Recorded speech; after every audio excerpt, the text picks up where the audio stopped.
अस्सलाम welcome to our YouTube channel VU learning zone. अभी तक आपने हमारा चैनल सब्सक्राइब नहीं किया तो चैनल को सब्सक्राइब कर दें ताकि नए आने वाली वीडियोस आपको इजीली मिल सकें।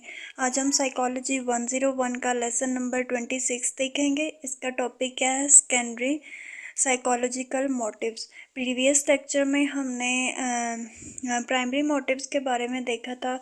इस लेसन में हम सेकेंडरी मोटिव्स के बारे में देखेंगे। सेकेंडरी मोटिव्स क्या होती हैं? ऐसी मोटिव्स जो फिजियोलॉजिकल नीड्स होती हैं, ठीक है। ऐसी मोटिव्स को क्या कहते हैं? सेकेंडरी मोटिव्स कहते हैं। इसमें क्या होती है? Achievement, curiosity, need for appraisal, need for application, need for power, work as motive.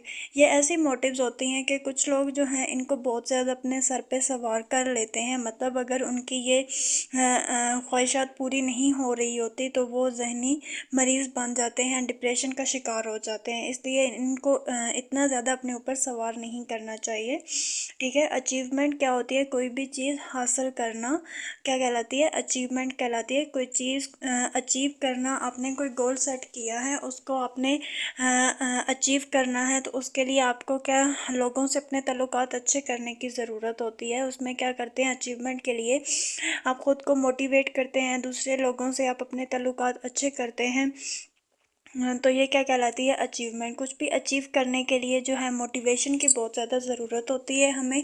मतलब आपने अपना कोई गोल सेट किया है, उसको हासिल करने के लिए आपको बहुत ज़्यादा मोटिवेशन की ज़रूरत पड़ती है। आगे हमारे पास है थीमेटिक एप्रिसिएशन टेस्ट। ये TAT टेस्ट होता है। इस टेस्ट में क्या होता है कि किसी को कोई पिक्चर्स वगैरह बना के दी जाती हैं और उसे बोला जाता है पर्सन को कि आप इसे अपने हिसाब से, अपने दिमाग की मदद से इसकी एक स्टोरी बनाएं। तो उससे क्या होता है कि हमें पर्सन के माइंड का पता चलता है कि बेसिकली इसका माइंड जो है वो किस टाइप का है।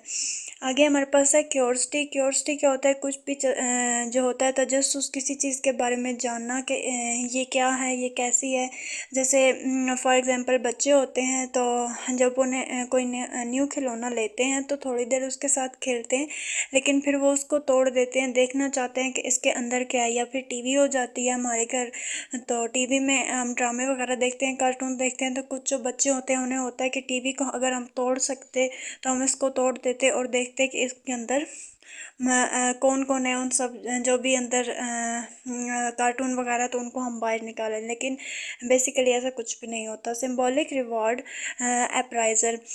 अप्राइजल जो है ये एक बहुत ही पावरफुल मोटिव है सबके लिए। यानी अगर कोई एक बच्चा अच्छा काम करता है, आगे से उसको कोई रिवॉर्ड मिलता है, उसे कोई इनाम मिलता है, तो वो बहुत ज़्यादा मोटिवेट होता है और ख़ुद को मज़ीद बेहतर करने की कोशिश करता है। तो अप्रेजल जो है ये एक बहुत ज़्यादा पावरफुल है मोटिव है सबके लिए।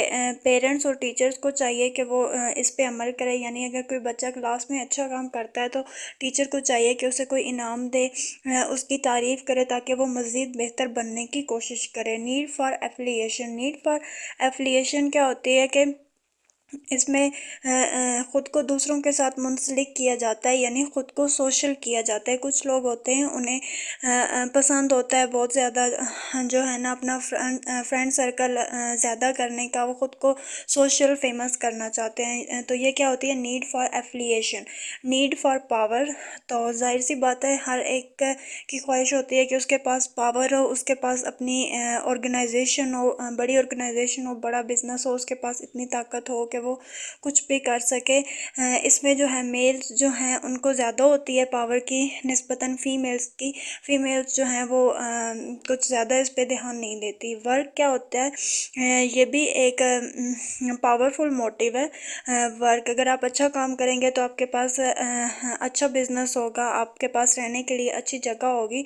तो वर्क जो है ये भी एक पावरफुल मोटिव है। आगे थेरीज़ है हमारे पास मोटिवेशन के बारे में। सबसे पहले हमारे पास जो थेरी है वो इंस्टिंक्ट थेरी है। इसमें क्या कहते हैं कि जब इंसान का वजूद उद बना तो उसके साथ ही इंसान का बिहेवियर भी बनता है। यानी किसी टाइम इंसान जो है वो खुशगवार मूड में होता है, किसी टाइम वो गुस्से में होता है। तो हर टाइम के लिहाज से इंसान का, पर्सन का जो बिहेवियर है वो चेंज होता रहता है। आगे हमारे पास है ड्राइव। है ड्राइव क्या है, ये मोटिवेट करती है कोई भी चीज़ हासिल करने के लिए। यानी अगर आपको भूख लगी है तो आप खाना खाएंगे।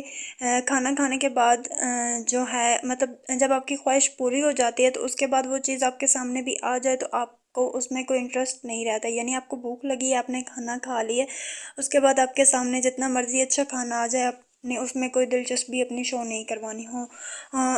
होम्योस्टेसिस क्या होता है, ये एक प्रोसेस होता है जिसमें जो है रिक्वायर मतलब बॉडी को जो फंक्शन रिक्वायर होते हैं वो उसमें प्रोसेस किया जाता है। बॉडी के बैलेंस को मेंटेन करने के लिए जो प्रोसेस किया जाता है उसको होम्योस्टेसिस कहते हैं। Primary and secondary drives. Primary drives कौन सी होती हैं? प्राइमरी ड्राइव्स बायोलॉजिकल नेचर, मतलब जो बायोलॉजिकल होती हैं, हंगर, थ्रस्ट, स्लीप, मतलब जो हमारी पर्सनल होती हैं ड्राइव्स, उनको हम प्राइमरी ड्राइव्स कहते हैं। और सेकेंडरी ड्राइव्स जो सोशल होती हैं उनको हम क्या कहते हैं? सेकेंडरी ड्राइव्स कहते हैं। अरोजल थेरी। अरोजल थेरी इसमें क्या होता है कि कोई भी चीज़ जब हम बहुत ज़्यादा अपने सर पे सवार कर लेते हैं उसको हम कहते हैं अरोजल थेरी। कोई भी काम, कोई भी ऐसा काम जिसको आप बहुत ज़्यादा सर पे सवार कर लेते हैं, 24 घंटे आप उसी काम के पीछे पड़े रहते हैं, उसको क्या कहते हैं? अरोजल थेरी। फॉर एग्जांपल आप कोई गेम खेलते हैं, कोई एक लेवल मुश्किल आ गया तो आपने अब ठान लिया है कि मैंने इसको कंप्लीट करना है, इसको क्या कहते हैं? अरोजल थेरी कहते हैं। आगे हमारे पास है इंस्ट्रक्टिव थेरी। इंस्ट्रक्टिव थेरी कौन सी होती है?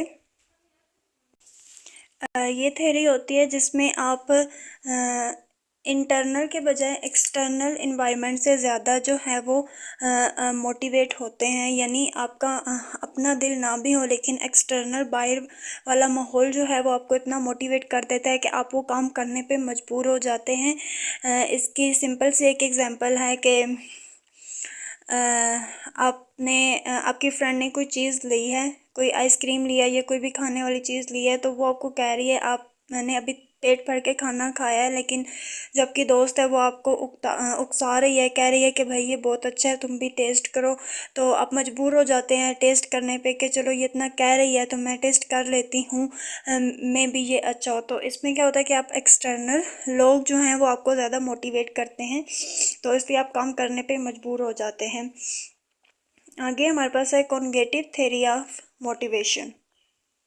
अच्छा सॉरी, ये टॉपिक मिस हो गया। ये कौन सा टॉपिक है? ये हमारे पास है क्रिटिसिज्म। क्रिटिसिज्म क्या होता है कि हम जो अपनी बेसिक नीड्स पूरी करने के लिए जो हम कोशिश करते हैं, जो हम काम करते हैं, उसको क्या कहते हैं? क्रिटिसिज्म कहते हैं। यानी अगर आप किसी कंपनी में काम करते हैं, आपकी पे बहुत ज़्यादा कम है लेकिन काम वो आपसे बहुत ज़्यादा करवाते हैं, लेकिन फिर भी आप वो काम करेंगे क्योंकि आपकी मजबूरी है, आपने अपनी ख्वाहिशात, अपने अपनी बेसिक नीड्स को जो है वो पूरा करना है। इसको क्या कहते हैं? क्रिटिसिज्म कहते हैं।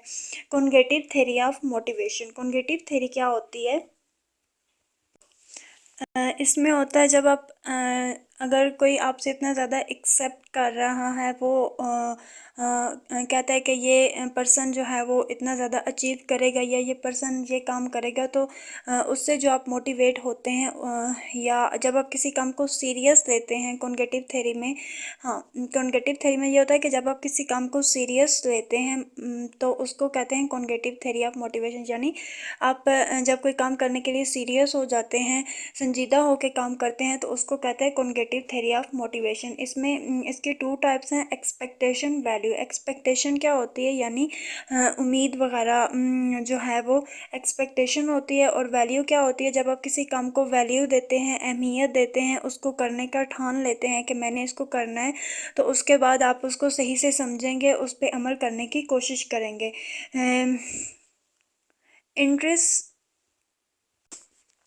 अच्छा, इंटरसेनिक मोटिवेशन कौन सी होती है? ऐसी मोटिवेशन जिससे हम किसी इंसान को देखते हैं, उसने कोई अच्छा काम किया है तो हम उसको देख के ख़ुद को मोटिवेट करते हैं कि मतलब जो इंटरनल मोटिवेशन होती है, जो हम खुद को मोटिवेट करते हैं, उसको कहते हैं इंटरसेनिक मोटिवेशन। कोई इंसान है, आप उसको देख रहे हैं कि यार ये इतना कामयाब हो रहा है, इसने इतने अच्छे काम किए, तो आप उसको देख के ख़ुद को बदलने की कोशिश करते हैं, तो इसको कहते हैं इंटरसेनिक मोटिवेशन। और एक्सटर्नल सिंग मोटिवेशन कौन सी होती है? ऐसी मोटिवेशन जो जो हम इर्द गिर्द के लोगों से को देख के मोटिवेट होते हैं, उसको क्या कहते हैं, एक्सटर्नल मोटिवेशन। यानी मतलब जो हमें दूसरे लोग मोटिवेट करते हैं, यानी आपने अगर कोई अच्छा काम किया है, टीचर या पेरेंट आपको उस पे इनाम दे रहे हैं, आपको शाबाश दे रहे हैं, आपको कह रहे हैं कि हाँ तुमने अच्छा काम किया है, तो उससे क्या होगा कि आप मज़ीद मोटिवेट होंगे और आप मज़ीद अच्छा काम करने की कोशिश करेंगे। इसलिए कहते हैं कि टीचर्स और पेरेंट को चाहिए कि जब उनका बच्चा कोई अच्छा काम करे तो उन्हें आगे से मज़ीद मोटिवेट करें, ताकि वो मज़ीद बेहतर बनने की कोशिश करें। अगर उन्हें बच्चों को आगे से कोई रिस्पॉन्स ना दिया जाए तो वो जो हैं वो डल हो जाते हैं और वो अपना इंटरेस्ट जो है वो ख़त्म कर देते हैं। आगे इब्राहिम मैस्लो की है थेरी है, वो क्या कहता है, ये एक अमेरिकन साइकोलॉजिस्ट था। ये कहता है कि जब इंसान कुछ करने का सोचता है तो वो ख़ुद को मोटिवेट करता है। मतलब अगर आप कोई काम करने का सोचते हैं तो सबसे अच्छा जो बंदा मोटिवेट करता है वो बंदा खुद मोटिवेट करता है। इसके कुछ की पॉइंट थे, कौन कौन से, self actualisation, esteem, love and belongingness, safety, physiological need. ठीक है, तो सेल्फ एक्चुअलाइजेशन क्या होती है, ख़ुद को मुतमिन करना, सेल्फ एक्चुअलाइजेशन कहलाती है। कैटेगरीज ऑफ नीड्स, आगे इन्होंने क्या बताया हुआ है, categories of needs. Meta needs कौन सी होती हैं, ऐसी नीड्स जो मीटा नीड्स ऐसी नीड्स होती हैं जो सेल्फ एक्चुअलाइजेशन को एक्सप्रेस करती हैं, इनको हम कहते हैं मीटा नीड्स कहते हैं। डेफिशिएंसी नीड्स होती हैं love love needs, esteem needs या फिजियोलॉजिकल नीड्स, ऐसी जो ज़रूरतें होती हैं वो डेफिशिएंसी नीड्स कहलाती हैं। आगे हमारे पास है फिजियोलॉजिकल नीड्स। फिजियोलॉजिकल नीड्स कौन सी हैं, हंगर, फूड, मतलब जो हमारी पर्सनल नीड्स हैं, खाना पीना, कहीं घूमने फिरने जाना, ये सारी क्या हैं, फिजियोलॉजिकल नीड्स हैं। सेफ्टी नीड्स कौन सी होती हैं, अच्छा प्रोफेशन, अच्छी जॉब, मतलब आपके पास अच्छी जॉब है, आपके पास फैमिली है, अच्छी फैमिली है, तो इससे क्या होगा, आपको सेफ्टी फील होगी। सेफ्टी नीड्स इसको हम कहते हैं। या आपके पास अच्छे फ्रेंड्स हैं तो आप ख़ुद को सेफ़ फील करते हैं, तो इसको कहते हैं सेफ्टी नीड्स कहते हैं। आगे हमारे पास सेल्फ एक्चुअलाइजेशन नीड्स, ऐसी नीड्स जो अपनी ज़ाती नीड्स हों, जैसे राइटिंग, पेंटिंग, सिंगिंग। आपको सिंगिंग का शौक़ है तो ये आपकी क्या है, सेल्फ एक्चुअलाइजेशन नीड्स है। पेंटिंग का शौक़ है आपको, राइटिंग का शौक़ है, तो ये आपकी अपनी नीड्स हैं, ज़ाती नीड्स हैं, इनको हम क्या कहते हैं, सेल्फ एक्चुअलाइजेशन नीड्स। आगे हमारे पास है क्रिटिसिज्म, जो था वो अगेंस्ट था इसके मैस्लो की थ्योरी के।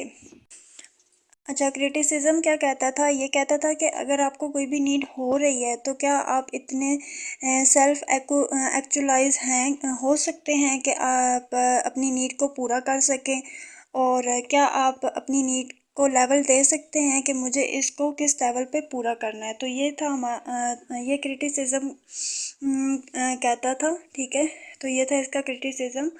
और साइकोलॉजी 101 का लेसन नंबर 26 था ये कंप्लीट हो गया। इंशाल्लाह कल हम साइकोलॉजी 101 का लेसन नंबर 27 स्टार्ट करेंगे। उसके बाद आपने अभी तक हमारा चैनल सब्सक्राइब नहीं किया वीयू लर्निंग जोन, तो आप चैनल को सब्सक्राइब कर दें ताकि नई आने वाली वीडियोस आपको इजीली मिल सके। Thank you so much. खुदा हाफिज़।